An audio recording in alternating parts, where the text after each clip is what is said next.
अस्सलाम वालेकुम, मैं हूं अतर काज़मी और आप देख रहे हैं प्रोग्राम पावर कॉरिडोर्स। मुल्क की सियासत आगे बढ़ रही है, इलेक्शंस की तैयारियां हो रही हैं, हर सियासी जमात इत्तेहाद बनाने की बातें कर रही है। कोई ये कह रहा है कि इस पॉइंट के ऊपर इलेक्शन लड़ेंगे, इसके साथ इत्तेहाद करेंगे, उसके साथ नहीं चलेंगे। लेकिन जहां पे इलेक्शंस की बातें हो रही हैं, इलेक्शंस की तैयारियां हो रही हैं, दूसरी जानिब हमें नजर आ रहा है कि गिरफ्तारियों का सीजन 2 भी शुरू हो गया है। असद कैसर साहब की गिरफ्तारी हुई और उसके बाद फवाद चौधरी साहब को भी गिरफ्तार कर लिया गया। फवाद चौधरी साहब को फिर जिस तरीके से अदालत में पेश किया गया, अगेन वो ऐसा मंजर था कि उनके मुंह के ऊपर कपड़ा डाल के पेश किया गया अदालत में। उसकी क्या जरूरत थी? क्या वो इतने खतरनाक खुदा ना खास्ता मुलजिम हैं कि जिनको इस हालत में अदालत में पेश करना था? एनीवे, मुल्क की सियासत पे गुफ्तगू करेंगे, आगे हमारी सियासत कहां जा रही है। इस्तेकाम पाकिस्तान के महमूद मौलवी साहब हमारे साथ होंगे, मुस्लिम लीग के राना एहसान अफजल साहब भी हमें ज्वाइन करेंगे और उसके साथ साथ माहिर कानून राजा आमिर अब्बास साहब भी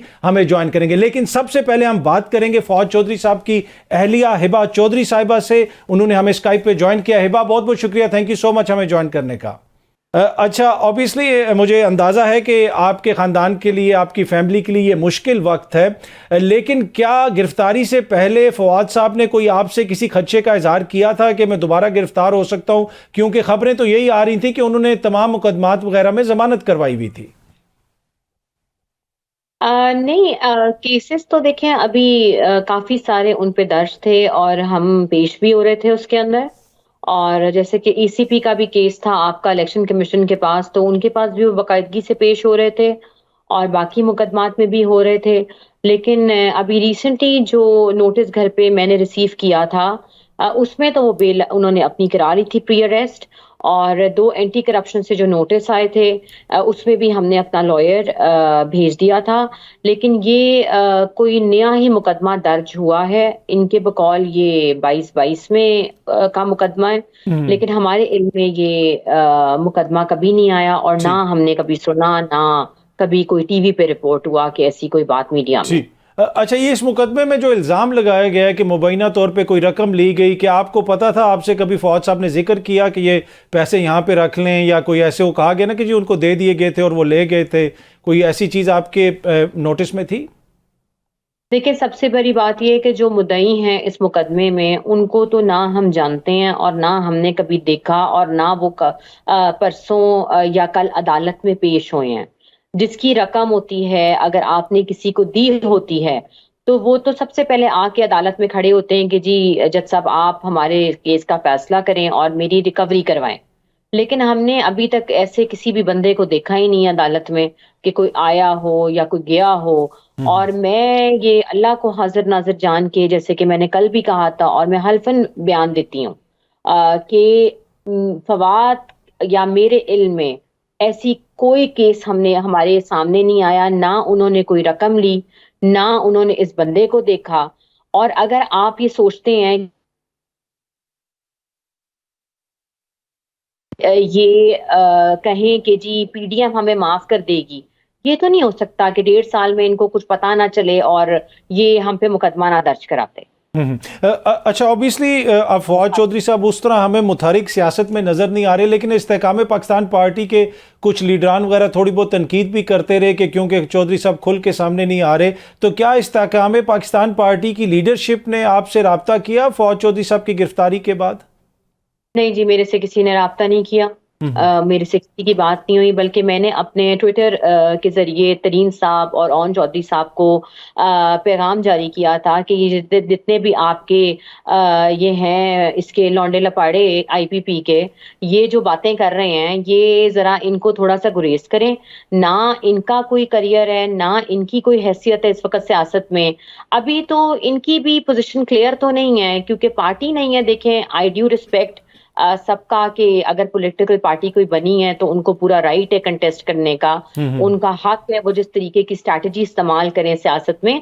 लेकिन आप किसी को तनकीद का निशाना नहीं बना सकते विदाउट वेयर एंड अबाउट्स। आपको पता नहीं है फवाद चौधरी के कि वो मिसिंग हैं, और ऊपर से डॉक्टर साहिबा और फयाजुल हसन चौहान के ऐसे ऐसे बयान सामने आ रहे हैं कि मैं आपको बताऊं, सिवाय अफसोस के और उसके मैं क्या कह सकती ठीक हूँ है। उसके ऊपर। आप अच्छा मुल्की हिबा, उस दिन सियासत आप अदालत में भी गई हुई थी। फवाद चौधरी साहब को हमने देखा कि मुंह के ऊपर कपड़ा डाल के पेश किया गया, इसकी क्या वजह बताई गई, क्यों ऐसे, क्यों उनको पेश किया गया? और दूसरा, क्या आपकी फवाद साहब से मुलाकात हो सकी, कोई बातचीत हो सकी अदालत में?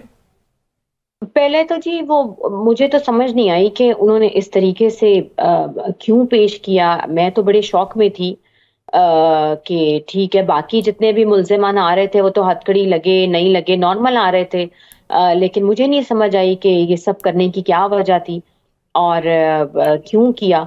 ठीक। और मैं ये पूछना चाहूंगी आईजी इस्लामाबाद से और एसपी जो भी इसकी इंटरोगेशन कर रहे हैं, इन्वेस्टिगेशन कर रहे हैं, कि इस सब की आपको क्या जरूरत थी? क्योंकि जब हम ये वीडियो मेरी बेटियां देखेंगी बड़े होके या हम देखेंगे, तो आप ये क्या पैगाम देना चाह रहे हैं? मुझे तो समझ नहीं आई है, सिवाय अफसोस के और दुख का इजहार करने के अलावा मैं और कर भी क्या सकती हूँ। ठीक है। जहां तक रही मुलाकात की बात, जी जी। वो उनसे बस जज साहब से 10 मिनट की मुलाकात का टाइम था, और वो भी बस उनसे सरसरी सी बात हुई और बस उनको फिर ले गए रिमांड पे। ठीक है। और अब उनकी जमानत वगैरह, जब रिमांड मुकम्मल हो जाएगा, जमानत वगैरह की कोई तैयारी वगैरह आप कर रहे हैं, वो फाइल कर रहे हैं केस वगैरह?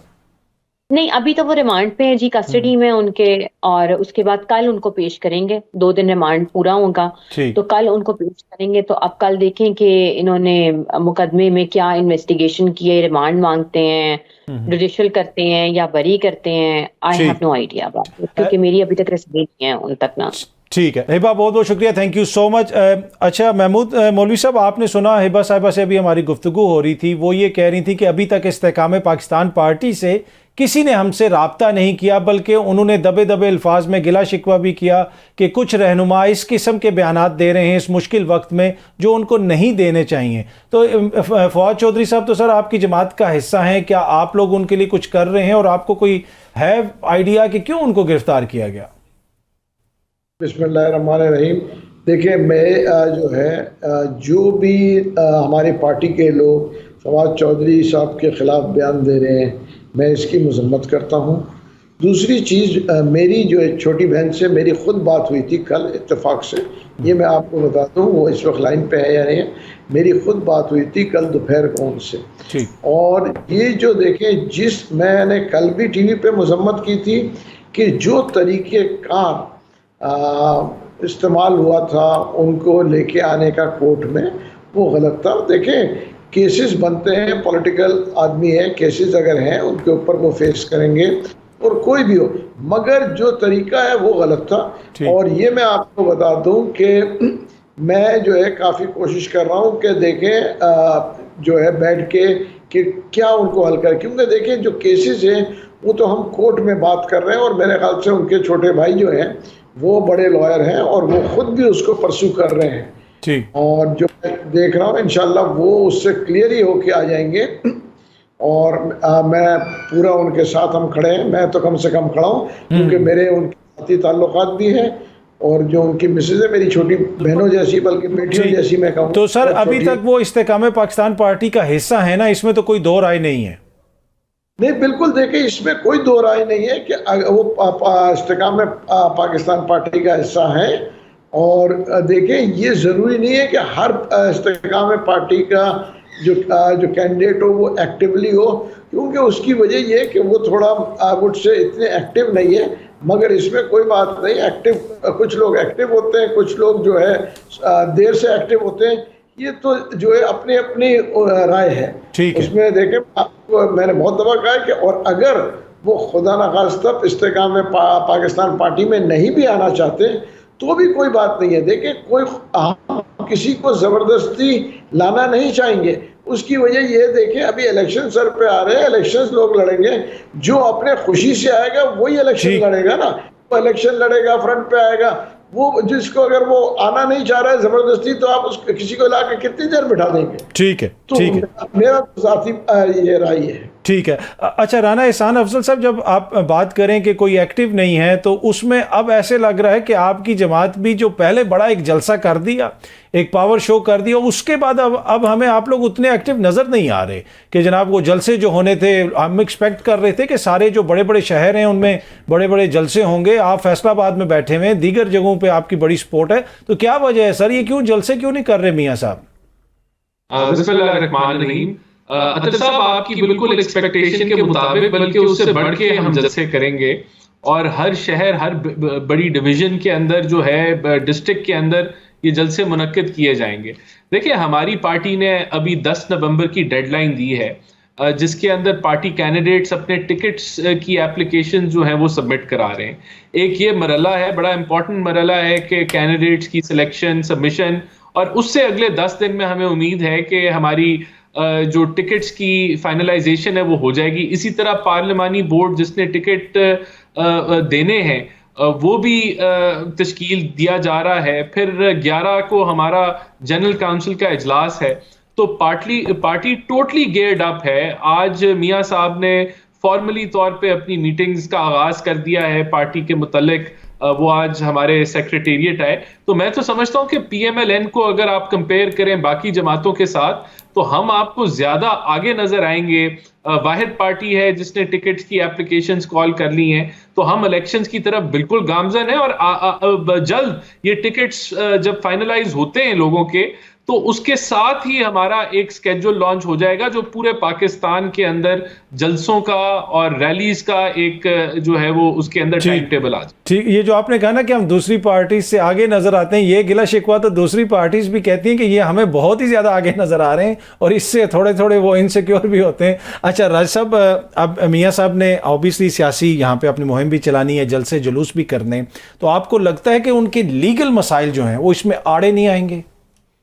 देखिए, लीगल मसाइल उनके तो आने से पहले मुझे लगता है अदालतों से पहले काफ़ी हद तक सेटल हो चुके हैं, क्योंकि मुझे याद है मरियम बीबी की स्टेटमेंट कि जी वो तब आएंगे जब उन्हें मुकम्मल गारंटी होगी। लीगल मसाइल उनका पहला था जिसके बारे में मैं कुछ नहीं कहता। इस्लामाबाद हाई कोर्ट की अपनी अब जजमेंट आ गई है, आपने डिटेल में पढ़ी होगी, जिसमें उन्होंने इतना कह दिया है कि ये जजमेंट अब किसी और केस में रेफ़र नहीं होगी। हमने देखा वो भुट्टो साहब का जो मर्डर हुआ था, जुडिशल मर्डर, वो जजमेंट भी कहीं और रेफ़र नहीं होती। मैं समझता हूँ अपनी ताई कि वो जो कामे वाली जजमेंट है और बेटे से तनख्वाह लेने वाली, वो भी कहीं रेफ़र नहीं होगी। तो इस किस्म की अदालती फ़ैसले जब हम आ रहे हैं, देख रहे हैं एक सीक्वेंस में, तो मैं समझता हूँ कि उन्हें कोई एज सच जिसको हम पॉलिटिकली कहते हैं तो कोई भी प्रॉब्लम नज़र नहीं आ रहा। लेकिन आपका सवाल था प्योर जुडिशल कि जी क्या कानूनी तौर पे, तो कानूनी तौर पे तो देखिए उनका केस इस वक्त नैब अमेंडमेंट्स जो सी हैं, अपील लगी हुई है लेकिन वो ख़त्म हो चुकी हैं। मियां साहब का जो कामा वाला केस है, आई एग्री कि उसमें जो जजमेंट है that is as a law student I feel के वो कोई अजीबो गरीब ही जजमेंट है। उसमें मतलब कहीं ना कहीं शायबा पड़ता है ना कि उनको जान के टारगेट किया गया और निकाला गया। सिटिंग प्राइम मिनिस्टर को अगर इस अंदाज में निकाला जाता है तो इसमें ऑब्वियसली इट शोज कि ये कोई करप्शन की वजूहात पे या बेटे से तनख्वाह न लेने की बुनियाद पे नहीं निकाला जा रहा।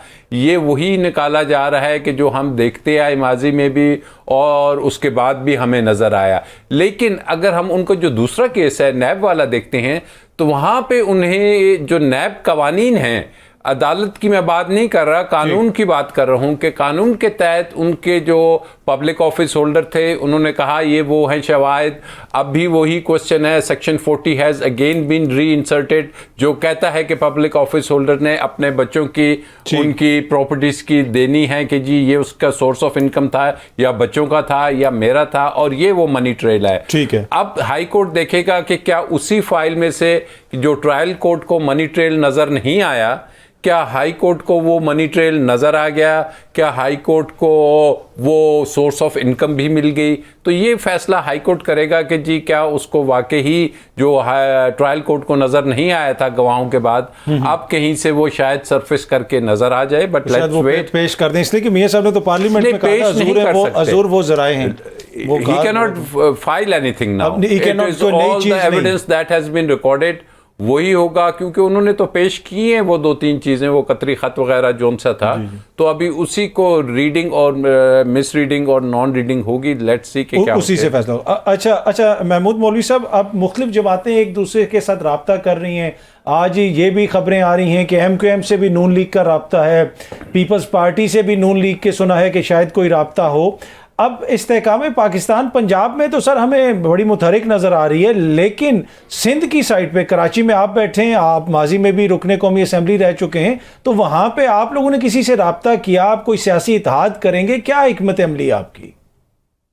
देखिए, इस वक्त तो जो है हम अपने कैंडिडेट्स को मतलब की तैयारी कर रहे हैं कि हम कितने कैंडिडेट्स उतारेंगे, कितने एमएनए उतारेंगे, कितने एमपीए उतारेंगे, उसकी हमारी वर्किंग है और हम भी उसमें सिलेक्शन आपस में बैठ के उसको सिलेक्ट कर रहे हैं कैंडिडेट्स को। और उसके बाद जो है देखेंगे कि अगर इत्तेहाद करने की ज़रूरत पड़ेगी तो पॉलिटिकल इत्तेहाद कर लेंगे, अगर नहीं पड़ेगी तो इलेक्शन के बाद जो है वो जो भी होगा उस हिसाब से देखेंगे, वो पार्टी डिसाइड करेगी। देखिए, पंजाब में भी आप देखें हम काफ़ी एग्रेसिव आ रहे हैं। लोग कह रहे थे कि जी बी टीम और सी टीम, और आपके सामने है जलसे भी पंजाब में कितने हो गए और इंशाल्लाह मज़ीद होते रहेंगे और लोग भी आते रहेंगे। अभी जो है पंजाब में एक आध दो लोग और भी ज्वाइन कर रहे हैं जो कि अच्छे पीटीआई से थे, तो वो भी ज्वाइन कर रहे हैं। और साउथ के अंदर तो एक आध जो है किसी और सर, ये पीटीआई से जो लोग आ रहे हैं ये ज्वाइन करने के बाद अच्छे होंगे कि पहले ही अच्छे हैं? ये अभी देखिए, एक बात मैं बता दूं, पहले ही अच्छे लोग हैं। अच्छा। देखिए जो लोग अगर उनके ऊपर कोई केसेस चल रहे हैं तो उनको केसेस तो भुगतना पड़ेगा। देखिए, उसकी वजह चाहे वो केसेस गलत हो या सही हो, केसेस देखिए कोर्ट फैसला करती है, कोई पॉलिटिकल पार्टी फैसला नहीं करती। और उसके जो फैसले होंगे वो सब देखेंगे। आज मतलब ये तो 30-40 साल से हर पॉलिटिकल वर्कर जो है केसेस भुगत रहा है और वो क्लियर करके आ रहा है, इसमें कौन सी चीज़ है। और जहाँ तक आप पंजाब की बात कर रहे हैं, देखिए पंजाब में तो हम काफ़ी एग्रेसिवली काम कर रहे हैं और स्पेशली साउथ के अंदर। ठीक, अब मेरा ख्याल से एक साहब और भी आना, अब मेरा ख्याल से आ जाएंगे, वो किसी और पॉलिटिकल पार्टी के, वो भी ज्वाइन करेंगे। मतलब जैसी शेड्यूल आएगा आप देखेंगे हमारी एक्टिविटीज़ सिंध में भी बढ़ जाएगी और पंजाब में तो ऑलरेडी है। सिंध में मेरी इंटीरियर सिंध में भी बात हो रही है और उसमें वहाँ पे भी हम कैंडिडेट्स इंशाल्लाह बिल्कुल खड़ा करेंगे। राना एहसान अफजल साहब, मैं आपके पास आता हूँ, लेकिन राजा साहब आप कुछ शायद ऐड करना चाह रहे थे मौलवी साहब के। नहीं, मौलवी साहब ने पहले भी वो कहा कि जी वाकई एक बात मैं ऐड करना चाह रहा हूँ कि वो जो उन्होंने कहा कि जिस अंदाज में, क्योंकि हमारा कोलीग है फवाद चौधरी, उसकी जो भी पॉलिटिकल एफिलिएशंस हैं उसको जिस अंदाज में as a supreme court lawyer लाया गया है, इसकी जितनी भी मजम्मत की जाए कम है। और साथ ही और जिस अंदाज में ये लोगों को फिर ला के दोबारा से ज्वाइन करवा दिया जाता है, वो भी फवाद की मुझे पहली प्रेस कॉन्फ्रेंस याद है।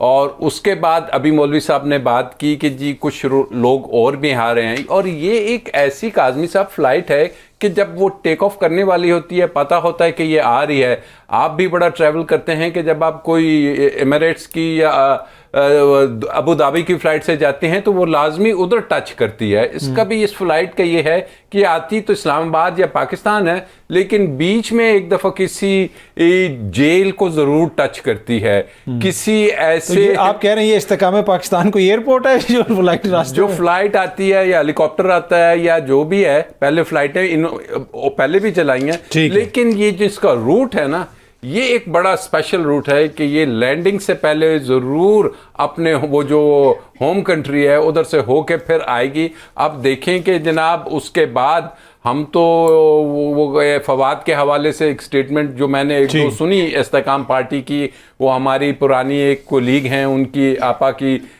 स्टेटमेंट्स, तो वो तो बड़ी स्ट्रेंज किस्म की स्टेटमेंट थी कि जी इन्होंने बड़ा पहले भी कुछ जहर उगला हुआ है और अगर ये दुरुस्त नहीं करते अपने आप को और क्लियर एक डायरेक्शन नहीं उसमें तो देखें ना, क्रेडिट गोज टू महमूद मौलवी साहब, उन्होंने कहा कि मैं इस चीज़ की मजम्मत करता हूँ, ऐसे वक्त में इस तरह के बयानात नहीं दिए जाने चाहिए। तो ये तो दैट इज वंडरफुल ऑफ मौलवी साहब, बिल्कुल बहुत अच्छी बात की है। अच्छा राना साहब, ऑब्वियसली कि अब चीज़ें इंतखाबात की तरफ बढ़ रही हैं, पंजाब की सियासत को देखा जाए तो इस वक्त एक तरह से तासुर ये मिल रहा है कि नून लीग जो है वो बड़ी जमात है, और वो इसलिए है कि उनके मुकाबले में पाकिस्तान तहरीक इंसाफ के लिए लेवल प्लेइंग फील्ड नहीं है। वैसे तो पीपल्स पार्टी वाले भी कंप्लेन करते रहे, हमने देखा कि मियां साहब का जलसे का भी पहले जिक्र हुआ, लेकिन दूसरी तरफ जो आपके मदे मुकाबिल हैं उनको तो वर्कर्स कन्वेंशन वगैरह करने की भी इजाज़त नहीं है। तो क्या ऐसे माहौल में आपको खेलने का मज़ा आएगा? आप लोग तो सियासी लोग हैं, ऐसे खाली मैदान में खेलने का क्या फ़ायदा? देखिए, हम लोग तो समझते हैं कि हर एक को लेवल प्लेइंग फील्ड मिलनी चाहिए है और इलेक्शन फ्री, फेयर और ट्रांसपेरेंट होने चाहिए, ये मस्ट है। लेकिन देखिए, मैं नहीं समझता कि अगर पीटीआई जो ये कार्ड खेलती है कि उनको खेलने नहीं दिया जा रहा। देखिए, पीटीआई के पास बड़ा क्लियर कट रास्ता था कि वो नेशनल असेंबली में ऑपोजिशन करते, केपी की हुकूमत चलाते, पंजाब की हुकूमत चलाते, ये जमहूरी रास्ता था। उन्होंने ये रास्ता नहीं अपनाया, उन्होंने रियासत से लड़ाई लड़ी, उन्होंने साइफर के ऊपर जाली प्रोपेगेंडा किया, मीर जाफर, मीर सादिक से लेके जो नफरत के बीज बोए, उससे 9 मई का वाकया हुआ। मैं समझता हूं कि वो उस बुनियाद पे अदालती कार्रवाई जो है वो भुगत रहे हैं। अब इसको अगर आप बाकी इसको माइनस कर दें तो बाकी लोगों को बिल्कुल लेवल प्लेइंग फील्ड मिलनी चाहिए। ये लेवल प्लेइंग फील्ड पीएमएलएन ने नहीं देनी, ये जो फील्ड है ये उनको ईसीपी ने देनी है या केयर टेकर हुकूमत ने देनी है। लेकिन अगर जो एलिमेंट्स जिन मामलात की मैंने बात की उनसे लिंक्ड हैं, तो वो उसके ऊपर अपनी कानूनी कार्रवाई वो भुगत रहे हैं। रास्ता उन्होंने खुद इख्तियार किया, ये जो एक टक्कर ली उन्होंने खुद ली और उसका नतीजा अब वो भुगत रहे हैं। तो मैं ये कहना कि उसके ऊपर हम मिट्टी डाल दें और इनको फ्री एक ग्राउंड दे दें कि कोई मसला नहीं है, आपने 9 मई का वाकया किया, आपने साइफर पे झूठा प्रोपेगेंडा किया, नफरत के बीज बोए, कोई मसला नहीं है, आप आके इलेक्शन लड़ें, तो ये भी नहीं होना चाहिए। देखिए, इस तो इससे बिल्कुल ऑपोजिट एग्जाम्पल भी आपके पास मौजूद है कि एक बंदे ने जिसने कुछ किया ही नहीं, जिसका पैनामा में नाम ही नहीं था, उसको आपने टारगेट करके सियासत से निकाल दिया। तो हम ये नहीं कहते कि आप इस चीज की रेपुटेशन नहीं होनी चाहिए, किसी बेगुनाह को बिला वजह नहीं रगड़ना चाहिए। लेकिन जब पीटीआई की बात आती है तो हमें लगता है कि पीटीआई ने सियासी कल्चर को तबाह किया। यहां इधर उन्होंने एक टक्कर ली रियासत के साथ और उस टक्कर का नतीजे बड़े खतरनाक थे अगर उसके ऊपर कानूनी पैरवी कार्रवाई ना हो। ये मसला। ठीक है। अच्छा राजा आमिर अब्बास साहब, मैं आपसे पूछना चाहूंगा क्योंकि आप खुद भी नैब का हिस्सा रहे और नैब को बार बार कहा जाता है कि जी इंतकाम के लिए इस्तेमाल हो रहा है। अब अगेन हम देख रहे हैं कि नैब के कानून में तब्दीली तो की गई लेकिन फिर उसको ख़त्म कर दिया गया सुप्रीम कोर्ट की जानिब से, और अब अगेन ये गिला शिकवा हो रहा है कि जी नैब को इस्तेमाल किया जा रहा है। आपको लगता है कि माजी में भी होता रहा और इस वक्त भी हो रहा है? देखिए, सिंस इट्स इंसेप्शन मैं तो ये समझता हूँ कि जब से ये बना था, मुशर्रफ साहब आपको याद होंगे, पहले 6 माह या 1 साल तक ये सही चला, उसके बाद इसने वही पॉलिटिकल आर्म ट्विस्टिंग शुरू की, पी बनी आपके सामने है, आपके सामने फिर काफ लीग बनी, आपके सामने दीगर, उसके बाद भी जितना अरसा ये चलता रहा। और बल्कि नैब से पहले भी अगर आप चले जाएं तो जो वो हमारा एहतसाब कमीशन बना था, जो बेस था, सैफुर रहमान भी बना ही बीबी और जरदारी साहब के खिलाफ केसेस में उन्हें सजा दिलवाने के लिए था और उसका कोई अदर पर्पस नहीं था। बट इवन नाउ अब अगर नैब आ रही है तो नैब को अब डिपेंड करेगा कि नैब की जो अमेंडमेंट्स हैं, अगर तो ये दोबारा वो फैसला सेटिसाइड हो जाता है जिसमें अमेंडमेंट्स को अल्ट्रा वारिस करार दिया है, और तो फिर उसका क्या नतीजा निकलेगा? दोबारा वही एक तरह से सियासी अदम इस्तेकाम पर भरेगा, लीडर्स फिर लाइसेंस हो जाएगा ना, लाइसेंस करप्शन होगी। क्योंकि अगर वो अमेंडमेंट्स दोबारा से बहाल कर दी जाती हैं कि नहीं, पार्लियामेंट जो सा था, राजा रियाज अपोजिशन थी, पार्लियामेंट में जो लोग बैठे थे ये उनका कोई पर्सन स्पेसिफिक लॉ नहीं था, इससे उनको खुद कोई फ़ायदा नहीं पहुंचा, ये तो एक अवामुन्नास की भलाई के लिए है। दुनिया में जो पब्लिक ऑफिस होल्डर्स हैं उनके खिलाफ ऑल्दो जो लॉज हैं वो स्ट्रिंजेंट होते जा रहे हैं, सख्त होते जा रहे हैं अक्रॉस द बोर्ड। आप यूके में हैं, आपके सामने हैं, वहाँ पे जो उनसे लॉज हैं, 2-3 लॉज फाइनेंशियल यहाँ पे इशू ये ना कि सर यहाँ पे उन लॉज का इस्तेमाल लोगों को पकड़ने के लिए नहीं होता, यहाँ पे होता है सियासी इंजीनियरिंग के लिए। ये इशू है, मेन इशू जो है नैब का। उसमें लॉस का तो कसूर नहीं है ना, हाँ। उसमें उस नैब के स्ट्रक्चर का कसूर है, उस चेयरमैन नैब का कसूर है कि जिसको जो लाने वाले होते हैं वो खुद मेगा करप्शन केसेस में इन्वॉल्व होते हैं। So what we need at the moment is कि आप नैब का जो रीस्ट्रक्चरिंग करें अदारे की, उसकी अपॉइंटमेंट्स के तरीके चेंज करें। ये ना कह दें कि जी अब नैब साबित करेगी कि अगर किसी तहसीलदार या किसी ग्रेड 17 के अफसर के घर में 5 BMWs हैं तो नैब साबित करे कि जी फलानी इसने इंतकाल किया था और उसमें पैसे लिए थे। This is absurd, ridiculous, and I believe कि अगर ये केस कोर्ट में जब अब गया हुआ है और इसमें अगर ये आ जाता है वर्डिक्ट, ऑल्दो मैं समझता हूं कि वर्डिक्ट मेरिट्स पे नहीं आएगा, वो मुमकिन तौर पे टेक्निकल ग्राउंड पे कॉन्स्टिट्यूशन ऑफ बेंच, तो ये तो वो बहरहाल लेट्स सी कि अब इस पे क्या फैसला आता है। अच्छा महमूद मौलवी साहब, अब हम जिस तरह पहले भी मैंने अर्ज की कि इलेक्शंस की तरफ जा रहे हैं और इस वक्त जो माहौल है, एक तरफ गिरफ्तारियां हो रही हैं, बहुत सारी चीज़ें अदालतों की तरफ भी जा रही हैं, एक दूसरे के ऊपर इल्ज़ामात भी लग रहे हैं, इसके नतीजे में ये जो सारी एक तरह से जो बहस है, इसके नतीजे में आपको इलेक्शंस के बाद क्या इस्तेहकाम होता हुआ नजर आ रहा है या इलेक्शंस के बाद मजीद आपको पोलराइजेशन नजर आ रही है? इलेक्शन के बाद इस्तेहकाम हर हाल में आना चाहिए, क्योंकि हमारी इकनॉमी ये अफोर्ड नहीं कर सकती।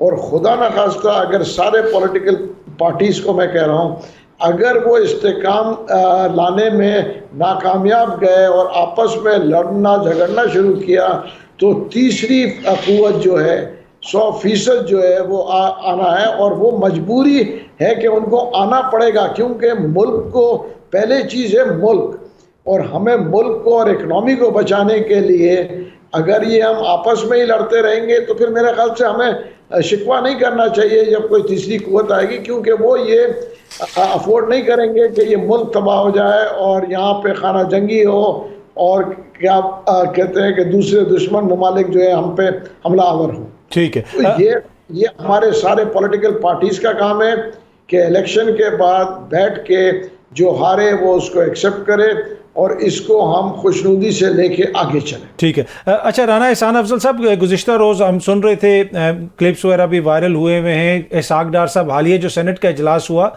उसमें वो फरमा रहे थे कि हर किसी को इलेक्शन का नतीजा मानना पड़ेगा, ये नहीं हो सकता कि आप इलेक्शन का नतीजा ना माने, और इलेक्शन की अहमियत का भी वो जिक्र कर रहे थे।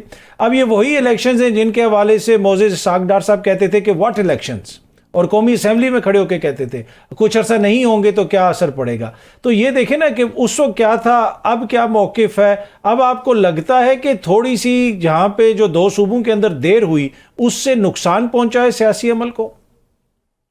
देखिए, जो 2 सूबों के अंदर देर हुई इलेक्शन में, वो तो एक सियासी इंस्टेबिलिटी इस मुल्क में फैलाने की एक साजिश थी। देखें, अगर 2 सूबों के अंदर इलेक्शन हो जाते, जिस तरीके से 63A की तशरीह की गई, जो कि जिसको हम समझते हैं कि गैर आईनी थी, क्योंकि सुप्रीम कोर्ट रीराइट नहीं कर सकता आइन को, वो सिर्फ तशरीह कर सकता है, लेकिन वहाँ बिल्कुल रीराइटिंग ऑफ द कॉन्स्टिट्यूशन हुई।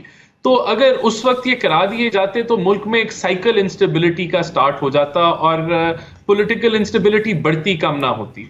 तो ये बदकिस्मती थी कि एक जो है चीफ ऑफ आर्मी स्टाफ के मशवरे के तहत ऑपोजिशन के लीडर के साथ, जिसका कोई लिंकेज नहीं था और जिसने खुद खान साहब ने तस्लीम किया कि उन्होंने मशवरा दिया तो मैंने असेंबलियां डिसॉल्व कर दी, ये सारी कुछ जो चीज़ें हैं वो तय पाई।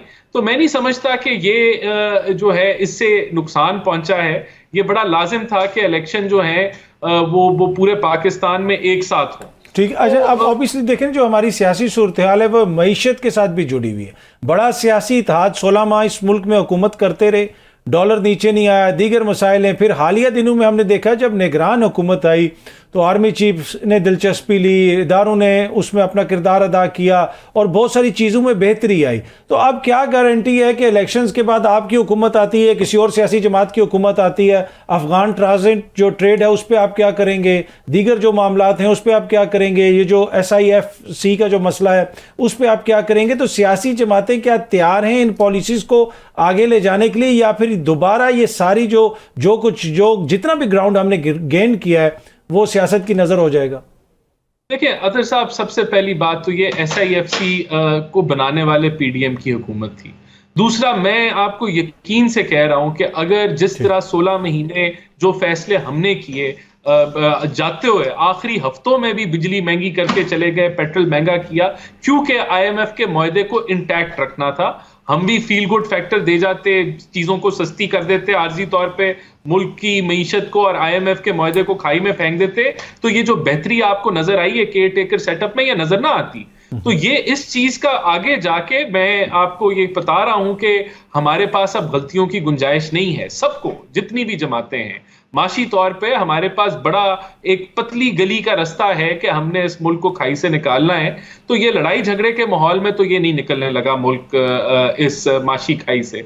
तो इसके अंदर इस चीज का इदराक PMLN रखती है। हम तो समझते हैं कि ये बड़ा लाजिम होगा कि ऑपोजिशन के साथ भी वर्किंग रिलेशनशिप हो, चाहे जो भी जमात ऑपोजिशन में हो, जो हुकूमत में हो, क्योंकि ये जो 5 साल पिछले जो हुकूमत चली एक, जिसके अंदर ऑपोजिशन हुकूमत का बिल्कुल एक राब्ता ही नहीं था, एक दूसरे से दुश्मनी के अंदर जो है वो कन्वर्ट हो गई, इसने बड़ा नुकसान पहुंचाया मुल्क को, बहुत नुकसान पहुंचा। तो आगे बढ़ने के लिए देखें, मुल्की एजेंडे के ऊपर बड़े बड़े फैसलों पे जहां सियासत नहीं करने की जरूरत, वहां ऑपोजिशन हुकूमत को एक पेज पे होना लाजिम होगा। और इसी तरह अगर कोई कोalition हुकूमत बनी, उसको भी बड़ा सोच समझ के आगे बढ़ना होगा। तो मैं नहीं समझता रिवर्स बैक का तो इम्कानात होने भी नहीं चाहिए, होना चाहिए भी नहीं है, क्योंकि मुल्क के अंदर स्पेस ही नहीं मौजूद।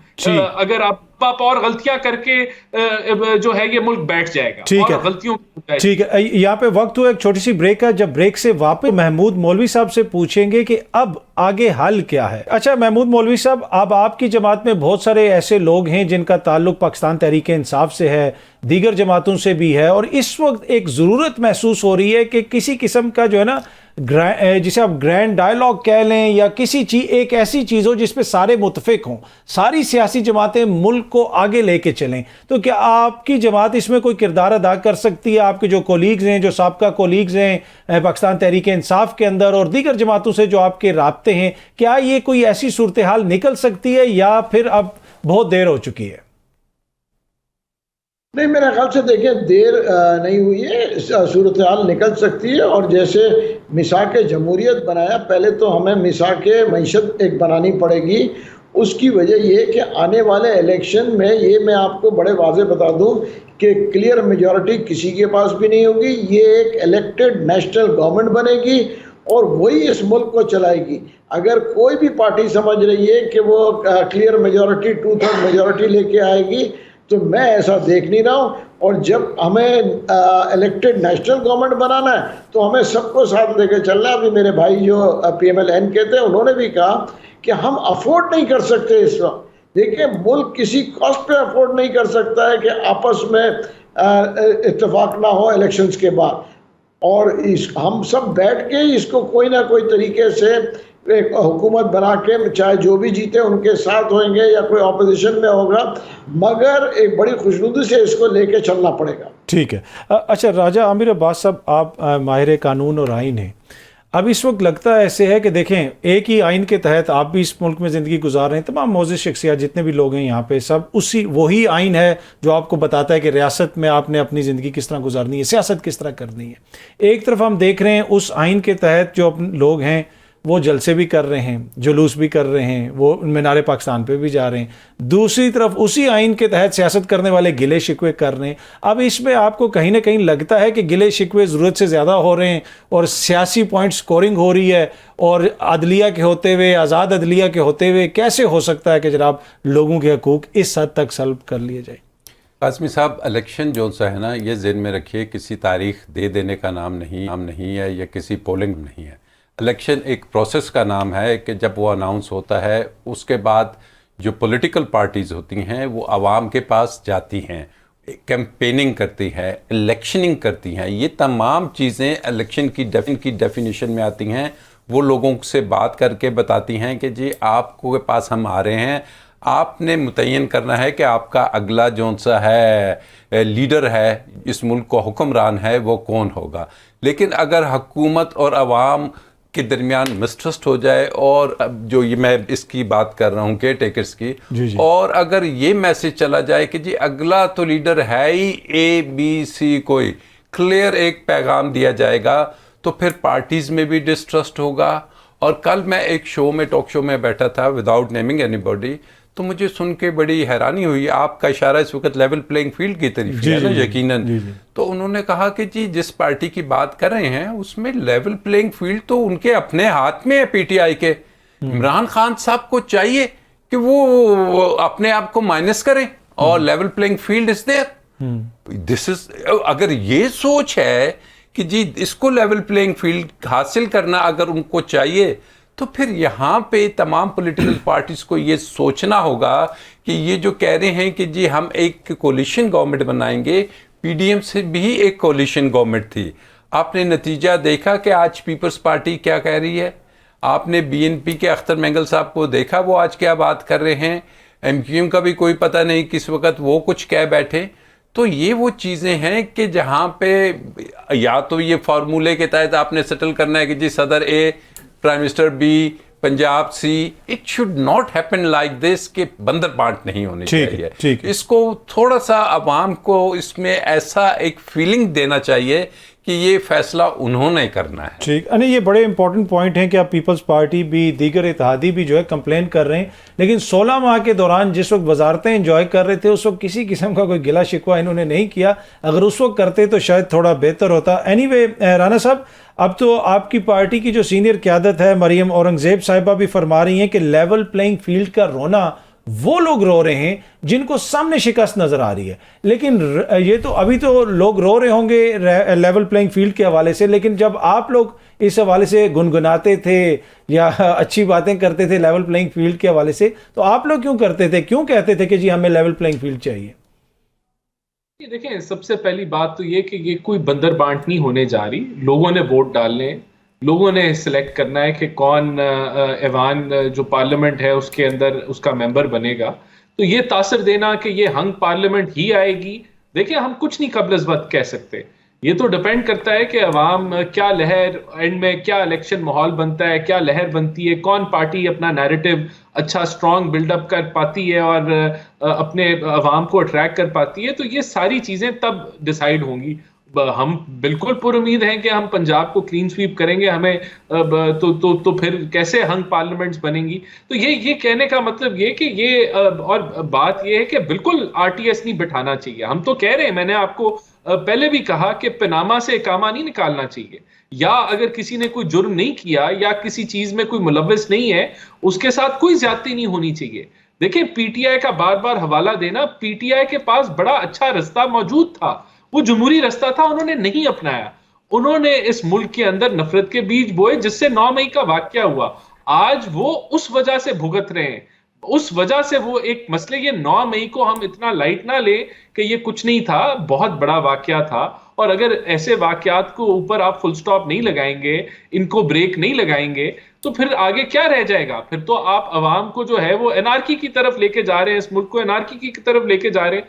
तो कोई बिल्कुल बाकी इन अनासर के अलावा हम बिल्कुल आरटीएस नहीं बैठना चाहिए, बिल्कुल कोई सिलेक्शन नहीं होनी चाहिए। वो तो उसमें राणा साहब देखे ना कि जो 9 मई के बदकिस्मत वाकयात में जो लोग मुलविस हैं, आइन और कानून के मुताबिक उनको सजाएं मिलनी चाहिए। लेकिन एक वो बड़ी जमात है, उसको करोड़ों लोगों ने वोट दिए, तो हर कोई बंदा खुदा ना खास्ता उस किस्म का तो नहीं है, उनको तो इजाजत होनी चाहिए ना अपनी पॉलिटिकल एक्टिविटी की। जी बिल्कुल, ये अदालतें तय करें। अदालतों को चाहिए है कि वो अपने फैसले जल्दी सुनाएं, जल्दी कार्रवाई करें और इन मामलात को सेटल करें। देखें, ये तासुर देना और अवाम में इस तासर को, अगर ये, मैं नहीं समझता कि ऐसा तासुर पाया जाता है कि ये कोई सिलेक्शन है और ये सारे मामलात मैनेज है। हमें ये तासुर देना भी नहीं चाहिए जब तक कोई इसके संगीन किस्म के शवायद ना सामने आए कि ऐसा हो रहा है। क्योंकि देखें, यही तो हम करते रहे, इस सिस्टम को हमने इतना वीक कर दिया है कि आज उस स्पेस को दोबारा लेने के लिए एक नई जद्दोजहद की जरूरत है।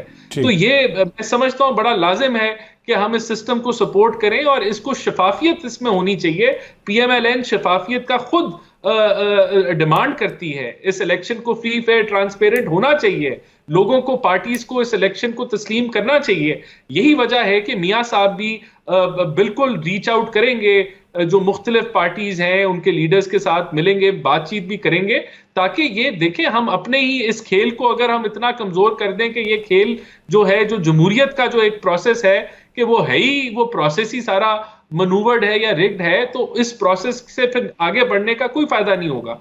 हमारा भी ये है, हम समझते हैं कि ये फ्री फेयर ट्रांसपेरेंट इलेक्शन होना। ठीक है।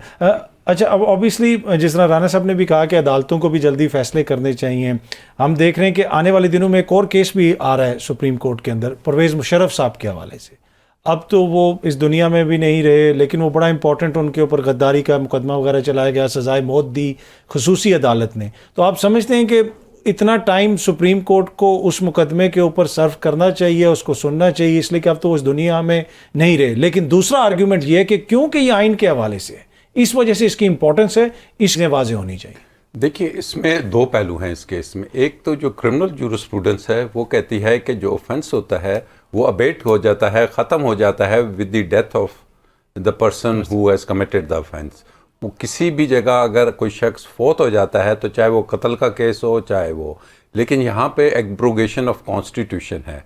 अब एब्रोगेशन ऑफ कॉन्स्टिट्यूशन में हम वो भी जजमेंट की तवक्का नहीं रख सकते कि जो कि एक दे दी गई थी कि जी इनको ला के डी चौक में लटका दिया जाए और लटकाने के बाद कितने रोज़ इनकी लाश टंगी रहे। वो भी एक बड़ी एब्सर्ड किस्म की, मैं समझता हूँ कि कोई ऐसा कानून नहीं है जो इस चीज़ की इजाज़त देता है। तो अब अदालत, चूँकि सुप्रीम कोर्ट ऑफ पाकिस्तान है, अब सुप्रीम कोर्ट ऑफ पाकिस्तान ने देखना है कि जी अल्टीमेटली हमने what is article 6 abrogation mean कि उसकी सज़ा है, सज़ा किसको दी जाएगी। क्या वो ये देखते हैं कि जी नहीं, ये तो सिर्फ एक आदमी का ट्रायल हुआ था, इसमें तो और लोग भी, मुशर्रफ की टीम थी, तो फिर लोग तो इसको बड़ा अच्छे अंदाज में देखेंगे कि हाँ जी वाकई एक मुशर्रफ ने अकेले ने अगर ये नहीं किया तो there was his legal team जो मशवरे दे रही थी। आई वोंट नेम एनीबॉडी, लेकिन वो बड़े रिकॉर्ड पे चीजें हैं। तो अब ये तो देखना है कि purely how the court takes this issue and which way it goes. Otherwise बज़ाहिर लग रहा है कि ये थोड़ा बहुत चलेगा, वो उसके बाद शायद इसका जजमेंट उसी दिन आ जाए। ठीक है। अच्छा राना साहब, आखिर में अगर आप ब्रीफली आप कमेंट कर सके कि अचानक से हम देख रहे हैं कि पीपल्स पार्टी में न्यू फाउंड कॉन्फिडेंस, पहले तो वो लेवल प्लेइंग फील्ड का शिकवा कर रहे थे, अब वो कह रहे हैं कि जी हमें तो हमारी हुकूमत सामने नजर आ रही है। तो अब ये क्या वजह है अचानक? अब वो आपको लग रहा है कि वो इतने पंजाब के अंदर आपके लिए चैलेंज होगा पीपल्स पार्टी की जानिब से इतना बड़ा? देखिए, पंजाब में तो पीपल्स पार्टी 12 कोशिश के बाद भी मैं नहीं समझता कि कोई ग्रास रूट लेवल तक पहुंची है या कोई बड़ी इनकी पेनिट्रेशन हुई है, नहीं हुई। बाकी शुक्र है कि इनको भी पता चला है कि इलेक्शन में इतना कमजोर बयानियां नहीं लेते कि जी ये तो PMLN आ रही है, हुकूमत में आ रही है। इनको समझ आई है कि अपने बयानिए को बदलने की जरूरत है, क्योंकि देखें उनके जितनी वो बातें हैं कि इलेक्शन ताखीर से हो रहा है क्योंकि एक आदमी को फैसिलिटेट करना था। भाई, इलेक्शन की ताखीर में तो आप खुद उस फैसले में शामिल थे कि हमने सेंसस को नोटिफाई करना है। तो सारा बयानिया कोई लॉजिकल, कोई लॉजिक पे बेस्ड नहीं है। तो मैं समझता हूँ अच्छी बात है, उनको किसी को थोड़ा बहुत कॉन्फिडेंस आ गया उनमें भी कि इलेक्शन लड़ना है तो कोई अच्छी कोई तगड़ी बात करें।